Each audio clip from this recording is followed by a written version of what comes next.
It has been known by many names: the Gugong, the Great Within, the Great Interior.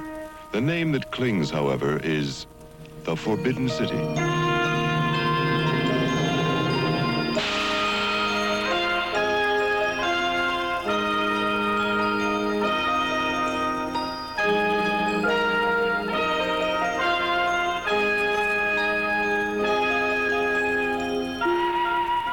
Forbidden because it was forbidden. Only the emperors of China lived within the Great Within. Emperors, their empresses, their highest-ranking relatives, their ladies, and their eunuchs. For anyone else to set foot in here was unthinkable. It was isolated from the rest of Peking by walls and moats, large and small. Down the middle are 3 enormous palaces, strictly for ceremonial purposes. They are surrounded by many smaller palaces and gardens in which the emperor, the empress, her ladies, his ladies, resided. Each edifice reserved for imperial use had a yellow roof, the fabled Ming yellow.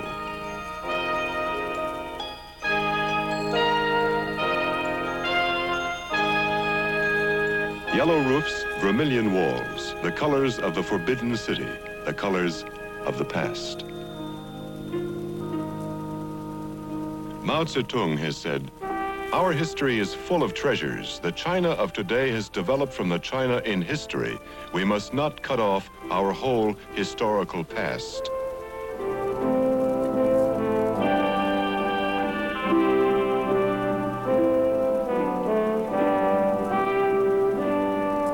This is the entrance to the Gugong.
Tiananmen Square. This is the center of Peking, the heart of the city, the soul of it. It is the largest public square in the world. When the occasion calls for it, 1 million people can gather here. Here is where Mao Zedong stands when he reviews the celebrations, like the anniversary of the founding of the People's Republic of China.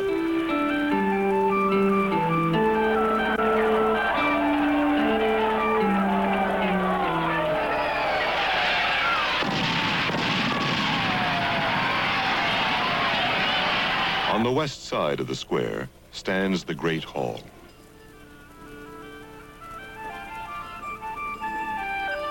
It was built by shifts of volunteer workers, 14,000 of them every day. It is the scene of party meetings, receptions, concerts, and banquets for foreign dignitaries.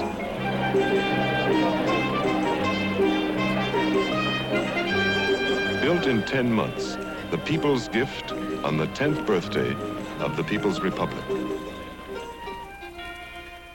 People from every province in China participated. Precisely 10 months from the day they started, the final portrait was put in place. An hour from now, by 6 o'clock in the morning, the city of 7 million will hum with life. The people will be on their way to offices, to shops, to schools, to factories, on 1,670,000 bicycles.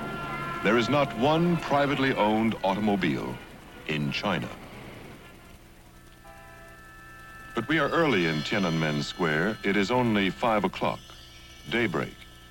At 5, people gather in the square for the ritual of Tai Chi Chuan, to exercise the mind, or for ordinary calisthenics, to exercise the body, or to indulge in the ceremony of ancient swordplay. For Tiananmen is the seat of government, the great park, the center, the heart of the city. It is an outdoor gymnasium for the army. And it is the place where a family on a holiday will meet.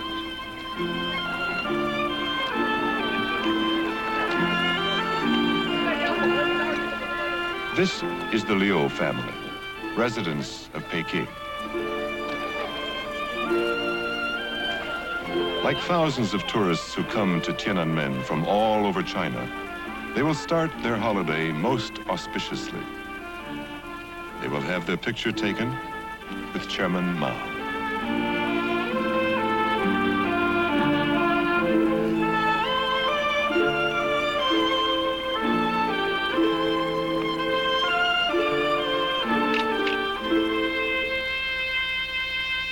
Liu Baoli is the father of the Liu family. He works 6 days a week, 8 hours a day, in a machine parts factory. He's a skilled lathe operator. His father is Liu Mengyu. He helps out on a farm commune in Tonggu, 70 miles southeast of Peking. The mother is called Qin Xiulan.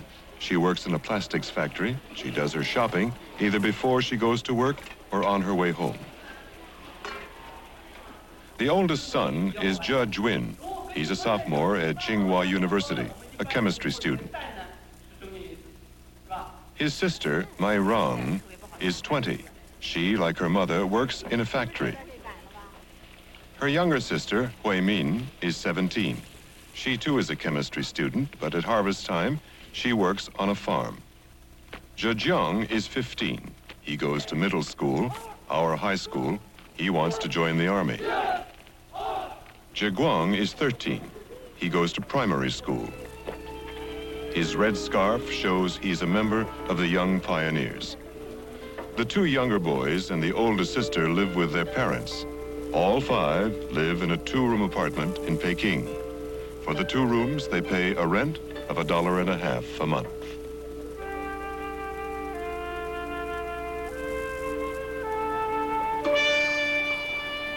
Sunday is the one day when the entire family gets together. So what they do this day must be very special. Having met in Tiananmen Square, they now cross one of the 5 marble bridges at the very north end of the square. They've invited us to spend these precious hours with them in the Gugong. 20 years ago, the new masters of Peking rebuilt Tiananmen Square just next door to the Gugong. 500 years ago, the Gugong was carefully placed in the very center of Peking, so that today, the center of the city is half the past, half the future. The past, the Forbidden City, is now public property. On an ordinary day, 10,000 visitors come to this public museum. On a holiday, 30,000. They come from all over, from so many distant parts of China that 100 dialects can be heard inside the Gugong. Originally, great bronze lions would frighten the evil spirits and the common people away. These same lions can be seen on the old scrolls in the old Gugong, when only the princes and mandarins were allowed to parade on these stones. In the times of the emperors, the formality within the Forbidden City was rigid beyond belief. Every piece of apparel was prescribed for every occasion. Every step was a discipline. These are the ghosts of those previous tenants, long evicted from the Forbidden City. These are the imperial rulers of China. One of the mightiest of whom was Yongle, the 3rd Ming emperor, the Black Dragon, the man who built the Forbidden City.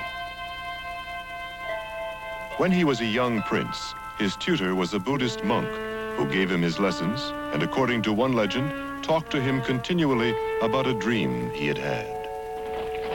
When he became emperor, he marched north to Khanbalik, the old Tartar city, the old stronghold of Kublai Khan, now reduced to ruin.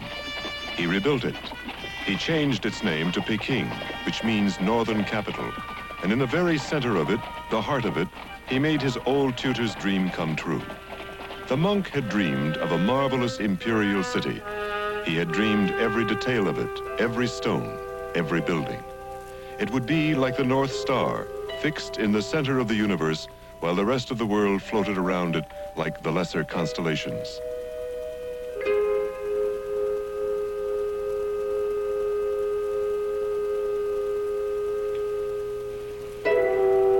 The dream was realized in stone and cement, wood and tile, in vermilion and yellow, precisely as the old teacher had dreamed it.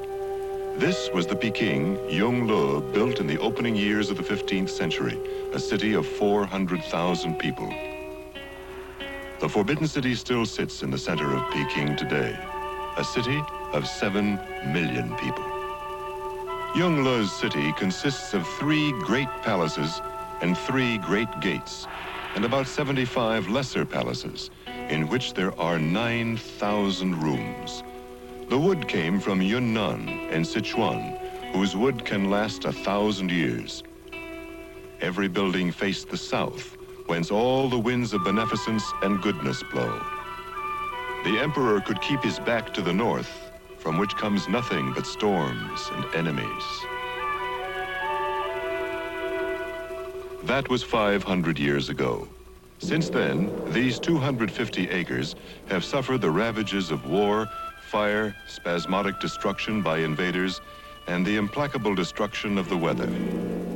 In its long history, it has been destroyed and rebuilt again and again.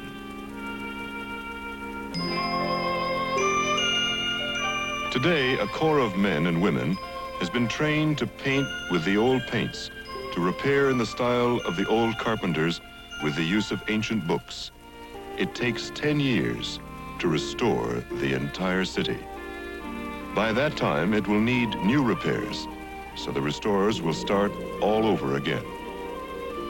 The intention is a program of perpetual restoration, so that future generations can always see the past.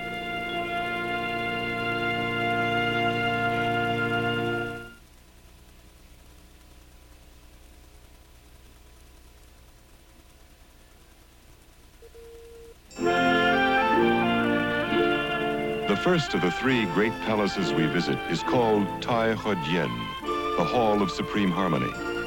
This one is the center of the universe, used only for the holiest of holy occasions. On the great terrace of Tai Hodian, the tortoise was both the symbol of longevity and the symbol of strength and virtue and honesty. In the time of the Ming, he could not be touched by any but noble hands. Half a thousand years ago, his mere presence here would guarantee that nobody in the palace would be corrupt. Only the emperor could officially cheat. When they brought his portion of grain from the harvest, this measuring device was gently balanced in his favor. The great incense burners were made from bronzes and captured weapons from the 18 provinces of China. The sundial was ancient in China when it was new in Europe. The Chinese invented porcelain 700 years before Marco Polo brought the first specimens back to Italy. For 300 years after that, until Europe stumbled on the secret of its manufacture, porcelain in Europe was more precious than gold. When the Sultan of Egypt pondered long and hard on the most splendid gift he could send to Lorenzo de' Medici, he finally settled on 20 pieces of porcelain from China. Even before the Ming, the Chinese were exporting these objects to the whole Eastern world. In 1431, under the Ming, they sent 62 ships containing 28,000 men on a 15,000-mile voyage to Africa. That was 60 years before Columbus, with less than 100 men, went looking for China. The Chinese were using the compass when Christ was crossing the Sea of Galilee. They were inventing paper when the tree that would make the crucifix was a sapling in Jerusalem. The emperor was the son of heaven. Only the emperor could talk to the heavens. He would do so on one day of the year, when he went to the temple and the altar of heaven.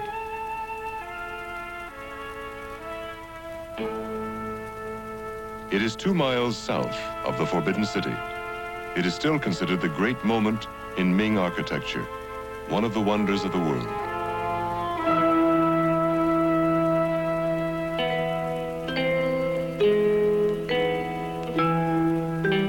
In here, the Son of Heaven would call down upon his own head all the sins of all humanity, would bow that head to the ceiling of heaven this one time of the year and ask forgiveness. Forgiven, he would then pray for a good harvest. Then he would return to the Forbidden City. The great marble frieze of dragons is in the central staircase that leads back to Tiananmen. The emperor in his chair would have to be carried over it, for only holy spirits who had been invited to festivities in Tiananmen could walk upon the so-called spirit staircase.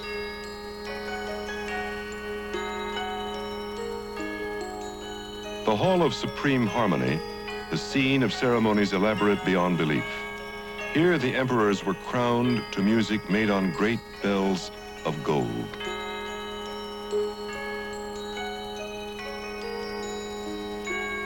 The dragon is the symbol of the emperor. Dragons crawl over the dragon throne, climb up and down the columns, swim on the ceiling in waves of gold.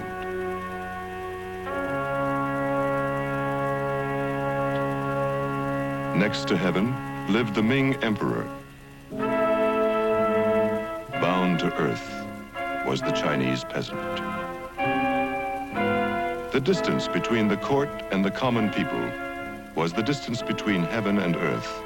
As the Ming affection for extravagance grew greater and greater, so did the indifference to the people who paid the taxes, which supported that extravagance.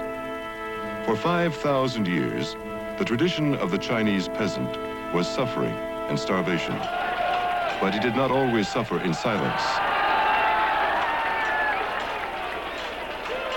The history of Ming rule is riddled with a long record of peasant uprisings. And in the year 1644, one of them led to the collapse of the whole Ming dynasty. Li Zicheng was a peasant from Shanxi province who started with a robber band of starving farmers and ended with a military force that conquered the city of Peking. He made a glorious entrance into the Forbidden City and proclaimed himself emperor. After 227 years of rule, the descendants of the great Yongle could not hold Peking against a peasant army. Nor could they hold against another enemy from the north. The Manchus poured down into China, chased the peasant upstart out of the Forbidden City, and pursued him to his death.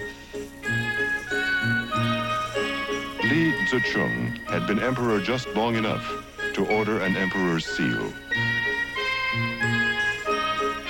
He was not emperor long enough to use it. The last Ming emperor climbed to the top of Prospect Hill, which is the northern boundary of the Forbidden City. His empress took poison. He hanged himself. 17 Ming emperors had reigned in China. 13 of them lie buried in the valley of Shisanling, 25 miles north of the Forbidden City. The road to the Ming tombs is called the Sacred Way. In life, the emperors had been the overlords of all creatures, both real and mythical. In death, stone counterparts would be their subjects. The burial place of each emperor is marked by a soul tower. The tomb itself is in the mountain behind the tower. In the 3 centuries since the suicide of the last Ming emperor, only one of these tombs has been excavated, and that only 17 years ago. It is the tomb of Emperor Wan Li. 60 feet down was the entrance to the tomb itself.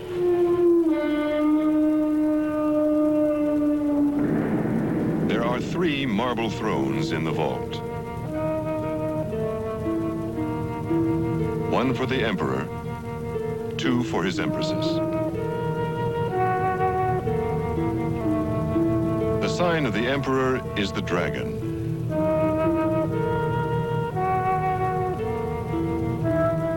The sign of the empress is the phoenix, the symbol of fertility.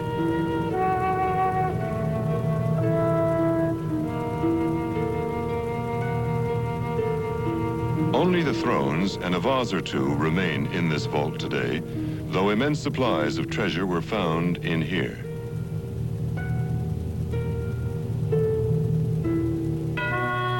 Treasure which is now in the Forbidden City. Treasure like the blue crown. The blue is not stone or pigment. It is the feather of the kingfisher bird. The last Ming emperor was buried. The Chinese crown would now be worn by foreigners. The Chinese called them barbarians. We call them the Manchus.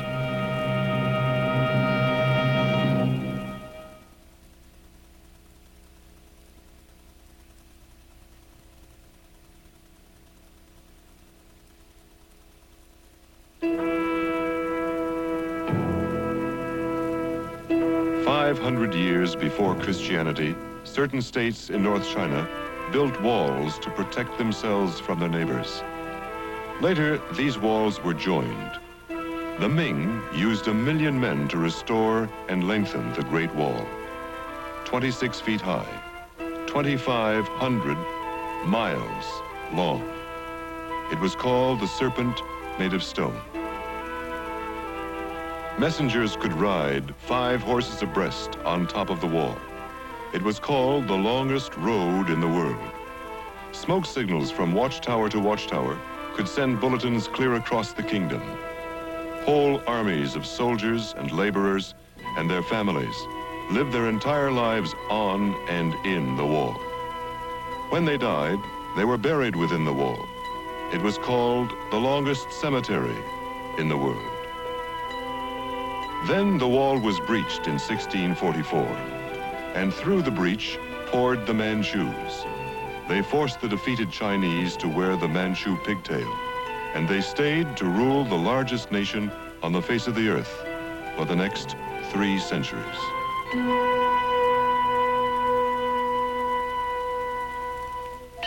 Their tribal name was Manchu, but they had adopted a dynastic name. Henceforth, the rulers of China would be called Qing.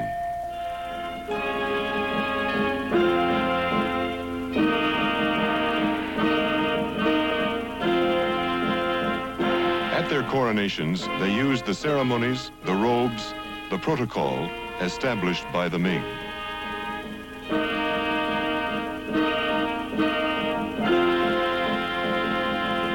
But they insisted on their own forms of entertainment.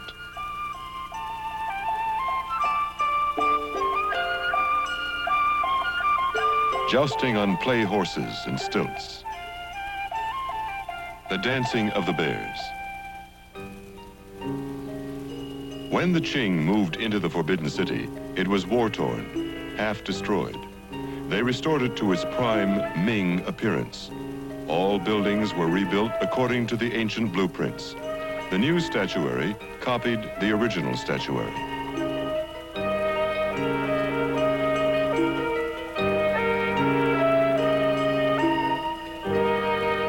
But when it came to interior decoration, the Qing had a certain barbarian flair all their own. A Ming dragon would beg for attention. A Qing dragon would scream for it. The Qing took over the ancient Chinese system of civil service examinations. Once every 3 years, 3,000 young scholars from all over the nation came to the great palace of Baohudian, the Hall of Preserving Harmony. For 3 days and nights, they were tested. The tests were so rigid that competitors sometimes went insane, sometimes died of exhaustion.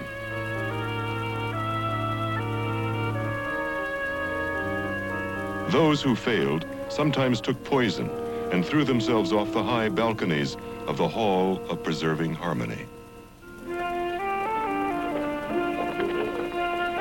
Baohudian is one of the great attractions for all visitors, for all know that in here, the terrible examinations took place.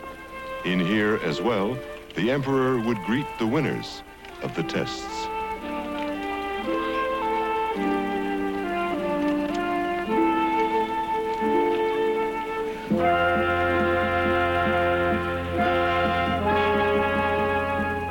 The approach of the Son of Heaven would be announced by solemn music. All would prostrate themselves, heads to the ground, in the posture known as the kowtow.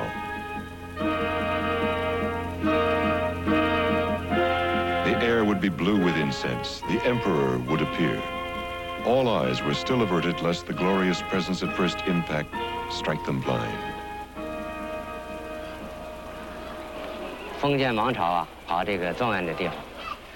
In the old days, this is where the scholars came for examinations. A very few were chosen. Now, it is so hard to realize that now his son goes to college.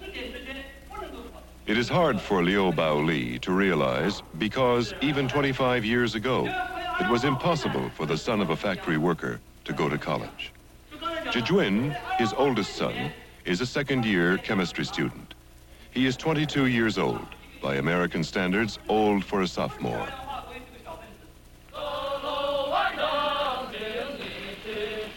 But for 3 years before coming to Tsinghua University, he was obliged to work with a production brigade on a people's commune in Shenxi province. Every student knows 2 lives. He is a scholar, and he has spent from 2 to 5 of his pre-college years participating in one way or another in the life of the masses. He has worked on a farm, or as a soldier in the People's Liberation Army, or in a factory.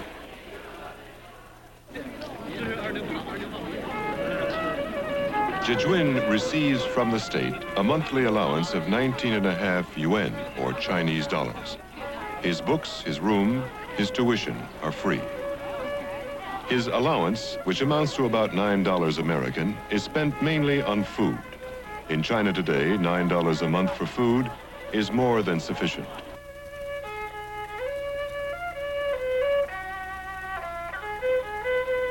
He shares his room with 4 other students. In line with the state policy of always maintaining a balance, city, country, and army must constantly mingle. One of his roommates served 3 years before college in the army.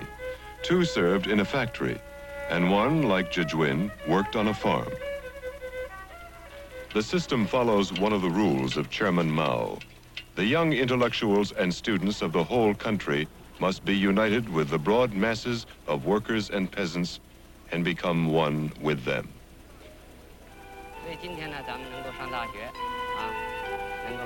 So you must study well and serve the people. Learn from the spirit of the party and the chairman.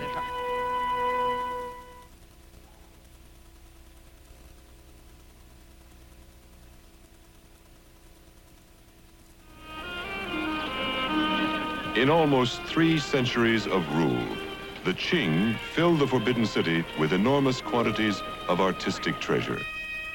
Chiang Kai-shek, in his flight from the mainland in 1949, paused long enough to take 25,000 crates filled with 4,000 years of Chinese art.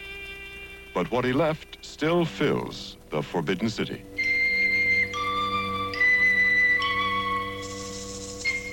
The small jade carving is Qing and priceless. Then who can put a price on this jade carving, which is 7 feet high and weighs 5 tons? It took 10 years to unearth it, to transport it to the Forbidden City and carve it into the shape of a mountain.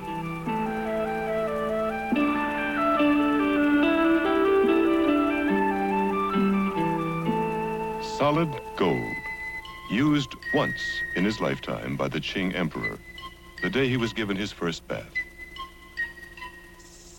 The Qing Emperor Qianlong built this 5-foot-high temple of gold, rubies, emeralds, and pearls to hold the hair his mother would comb from her head.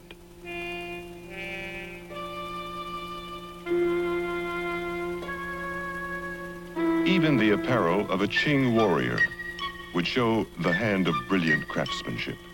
What looks from a distance like a fine specimen of the celebrated Peking needlework is actually beads of gold and silver.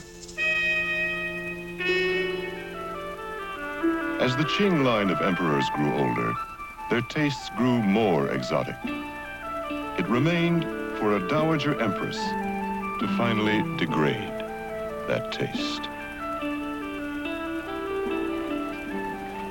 As often as the grandfather comes here, he finds it hard to believe that he, Liu Mengyu, the farmer, the peasant, is allowed in here, for this is a courtyard once inhabited by Cixi. The grandfather's memory of her is a living memory. Cixi was still alive in 1908 when he was a boy of 12. She started her career as a concubine of the emperor. She was one of 28 Manchu girls selected for the emperor by his mother. Only a Manchu could cohabit with a Manchu emperor. She was called Little Orchid, the first of the Yekhonala clan to be selected in 200 years. Women of that clan were supposed to carry a curse. It had been prophesied that a Yekhonala woman would bring about the ruin of the Qing dynasty. She was 17 years old when she was made a concubine of the 5th rank. It would be 3 years before she slept with the emperor for the first time.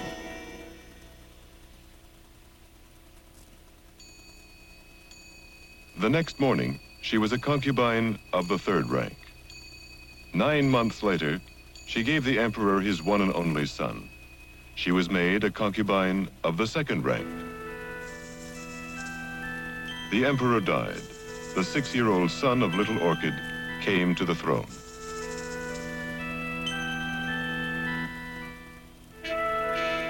She was now the Empress Dowager. The emperor gave her a new name, Cixi, which means Holy Mother. Now, all the treasure accumulated by 17 Ming emperors and 10 Qing was within the grasp of the little concubine from the north.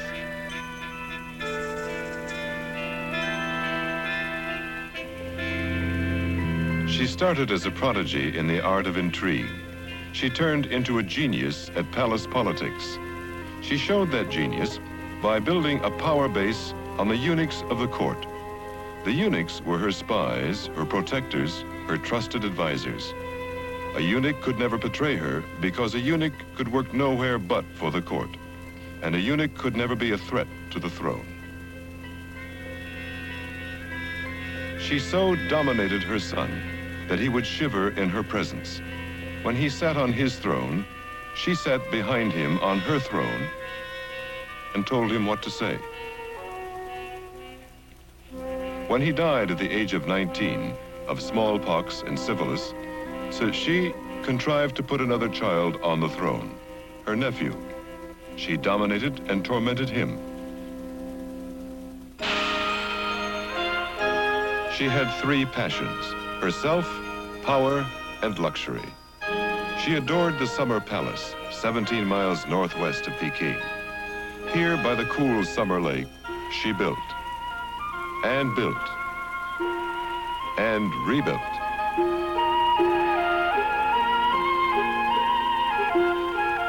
Here, she delighted in posing for the new magic box of the 20th century, called a camera.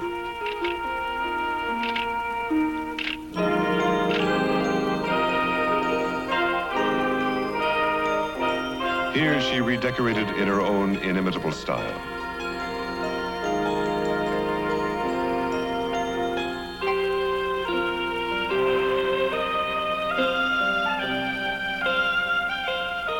It all cost immense amounts of money. They gave her $42 million to build a Chinese navy. She spent it on the Summer Palace. She made one concession to the Navy. She built this marble boat. It does not float. It sits solidly on the lake bottom, but it was a lovely place for picnics.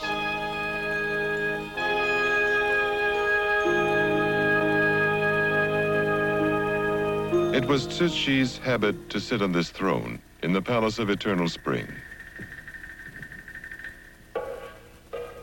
Across the courtyard of the Changquangung, on the porch of the Hall of Manifest Origins, entertainments were provided.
She died peacefully and luxuriously in the Forbidden City at the age of 73.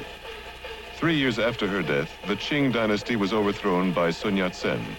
A woman of the Echonola clan had brought the Manchus to ruination.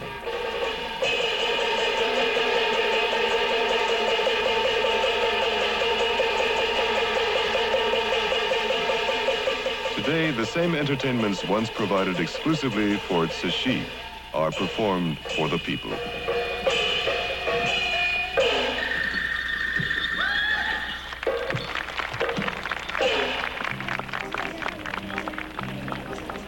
On great days of celebration, the crowds fill the grounds of Cixi's summer palace. They picnic on her marble boat. There were still 40 years of rebellion, war, and revolution between Cixi and the establishment of the People's Republic of China in 1949. These are now the owners of the palaces of China.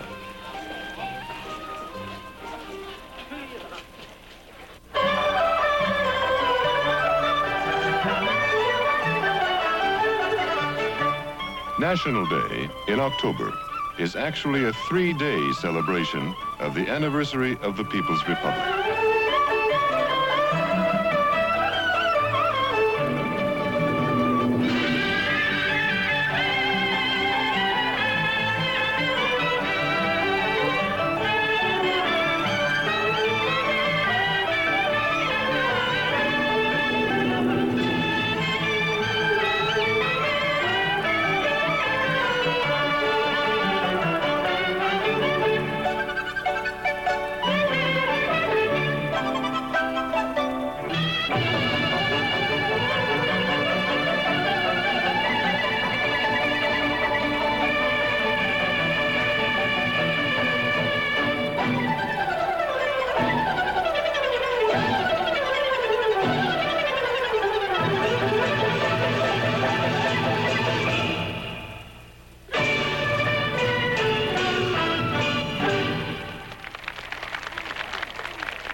Mrs. Liu, Qin Xiulan, 45 years old, mother of 5, works 6 days a week in a factory which makes plastic masks for miners. She makes 39.5 yuan, Chinese dollars, a month. 3 incomes support the family: fathers, mothers, older sisters. The combined income is 164 yuan, or $74 a month.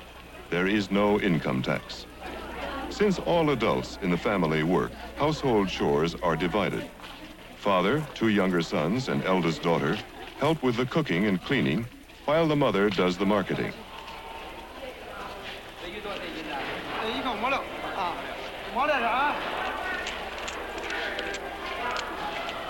She spends $45 a month on food. In markets where a live duck costs 76 cents, a chicken 66 cents.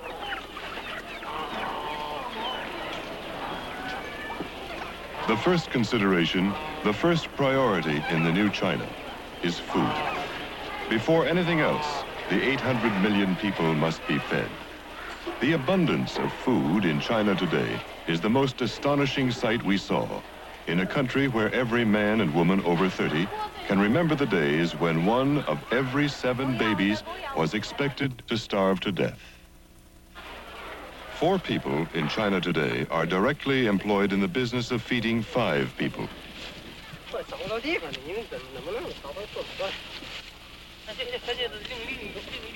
80% of the population feeds the 100%, as opposed to the fact that for 2,000 years, China would suffer 1 major famine every year.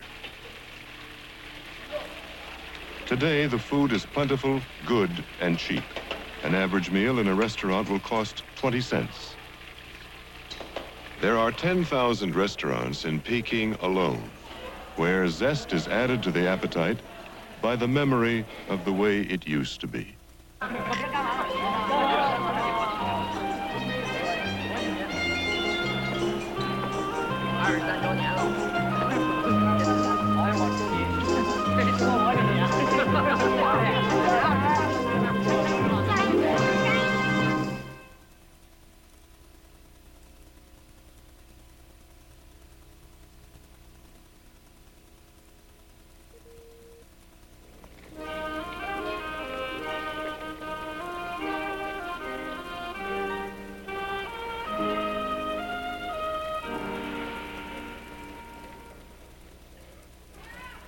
I'm sitting in the old Imperial gardens. It was not so long ago that people like me could not even look in here. It would mean death to even look over the walls. When I was a little boy, only the court of Zixi could walk in this garden. My generation is the last that will remember those days. Look at our faces. Take a good look. We are the last of old China. In a few years, a very few years, our faces will be gone forever.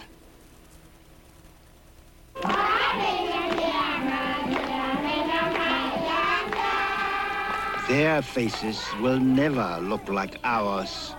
When they are old, they will not carry in their eyes the bad memories we have.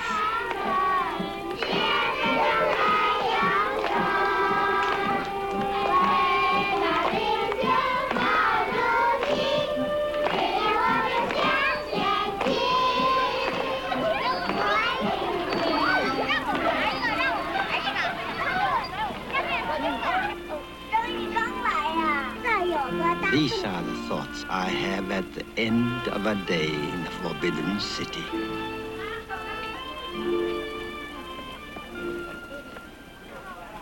Before the family goes home, they come back to Tiananmen Square to pay their respects to the monument to the people's heroes.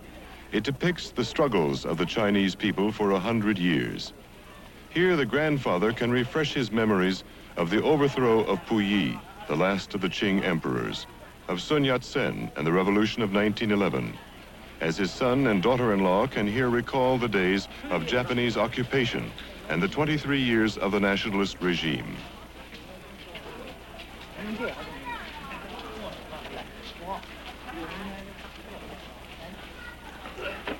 To the children, these are but pictures in marble.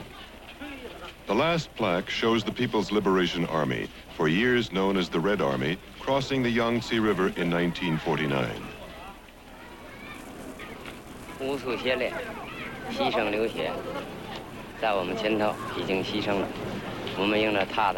So we must go on from here.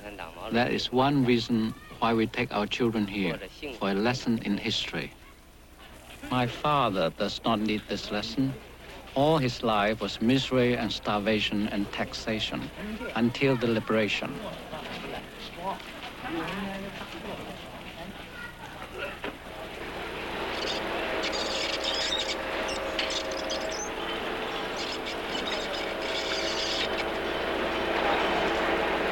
I do not need this lesson.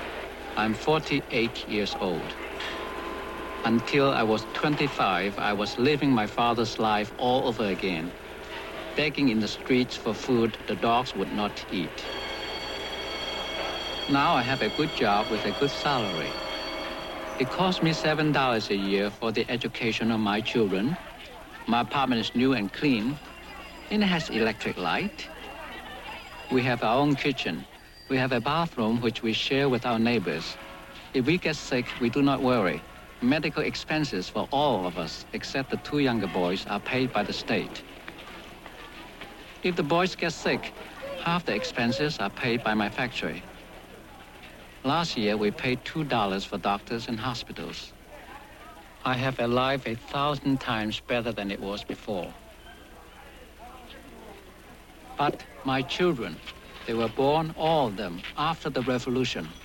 They have never been cold, they have never been hungry. They go to school, they work, they play. For them, the world has always been a warm and beautiful place. They have no memories of the misery before, so how do we make them grateful for what they have today?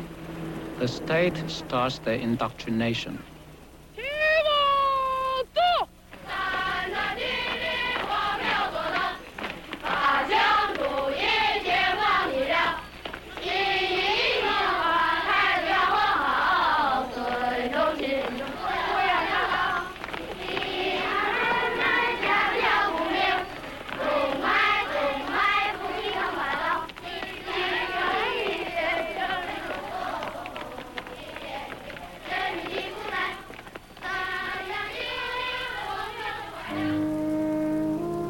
I also have a responsibility. I give my children lessons in my own way. I take them to the Forbidden City. I say to them, look at this. It is beautiful, but look deep. You will see that many died so that a few could live in comfort. To make our children understand the truth of the past and so appreciate the present and the struggle for the future. That is a great problem. We try to solve it in many ways.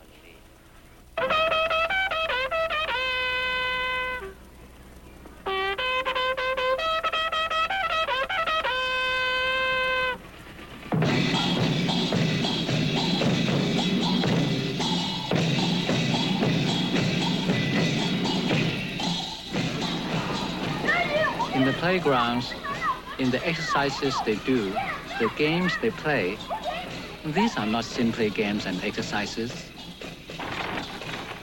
They are being given a taste of what it meant to live through the long march. When our people followed Chairman Mao for 6,000 miles across mountains and rivers, they escaped from Chiang Kai-shek and the Kuomintang, fighting them every step of the way. For 1 year, they followed Chairman Mao, suffering as no people has ever suffered, until they reached Yan'an in the north and were safe.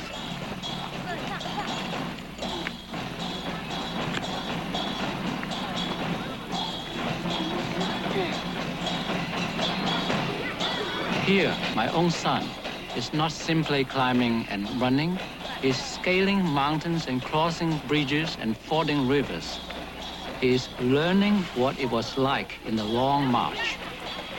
The only way to understand history is to live history. 毛习已落，发扬成立，纠正错误一代代，为中国和世界人民服务，为中国和世界人民服务。 This is a group of Red Guards, high school students taking a pledge to work for the party, the state, and the doctrines of Chairman Mao.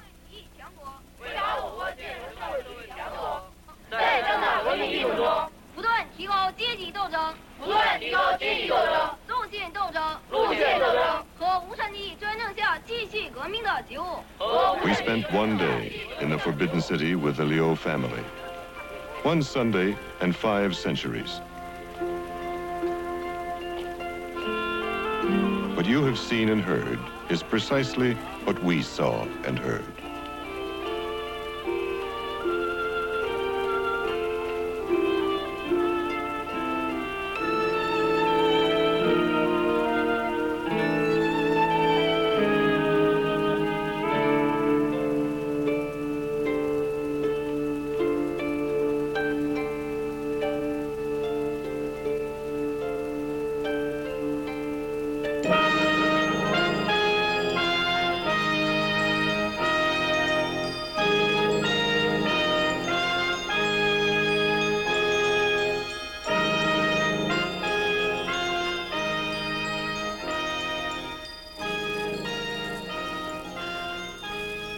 Beijing, for the past generation or two, used to be a mysterious place, and the Kremlin still is. It's certainly not a place you can just fly into and drop in for a visit, as we'll see next when we learn about the Fortress Kremlin.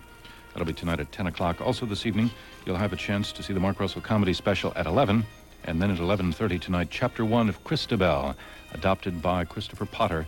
That'll be tonight at 11:30.